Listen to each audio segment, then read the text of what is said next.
For Palestinians and Israelis caught in the middle, it is a terrifying experience. Just going out in the street can be a dangerous experience. About 2 hours ago, we were able to reach Mohammed Sulaiman, a Palestinian living in Gaza who works for a local human rights NGO. And Nissim Nahum is an Israeli living in Ashkelon. He's a father of 5 and the CEO of a local council.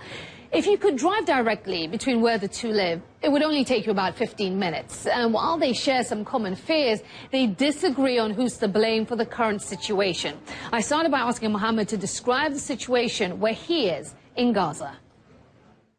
The situation is actually very dangerous out in the streets.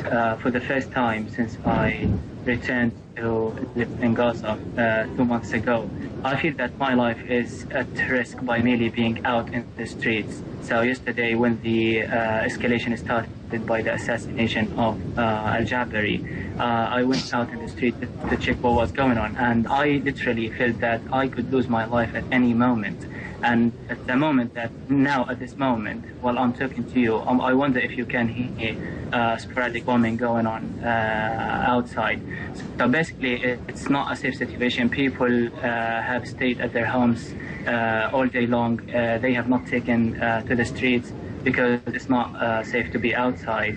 You know, there's just chilling, bombing, warships, artillery, chilling, and warplanes as well, targeting several areas across the Gaza Strip, from the far south to the far north, with the border, at the border with Israel.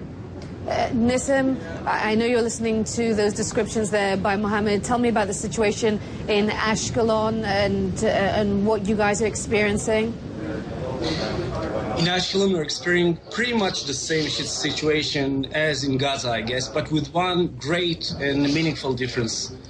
In Ashkelon, we know that the missiles from the Gaza Strip are intended to hurt as many civilians as possible. My friend from Gaza said that he's feared for his life. Well, I must tell you, I fear for my life. I fear for the life of my 5 little kids. I fear for the life of my wife, who stayed with those little kids at home. The older one is 10 years old. The youngest one is 1 year old. And they had to run all day long to the safe room to go in and go out. I fear for the life of my parents, who are 80 years old, who have no shelter and no safe room in their home, and their neighborhood is bombed and targeted by the Palestinian extremists.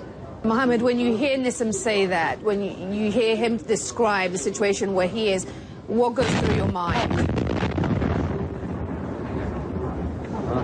Sorry. Well, that is one thing. Sorry, carry on with your question. I'm not going to say anything. You can hear all things. Yeah, you can hear everything. Yeah, you can hear everything. I'm not going to comment on anything that is going on outside. I just took Mohammed, what was my that? headphones so that you can hear everything. Mohammed, what was that noise we just heard? Sorry? What was that noise we just heard? Was that coming from outside? These are Israeli warplanes bombing the Gaza Strip. Look, listen, let's just carry on our conversation. We need to have a decent place. Yeah. You can hear all that by yourself. I'm not going to comment on it. I'm not going even to allow these bombs to interrupt me from having this debate with you and your guests. So basically, let's agree on one thing. Let's get this this game of who is the victim and who is the victimizer out of the way, so we can talk about more substantial issues. There is no pure victim in this conflict. But now, when you talk about Palestinian rockets being fired into Israel and intentionally targeting Israeli civilians, I might as well talk.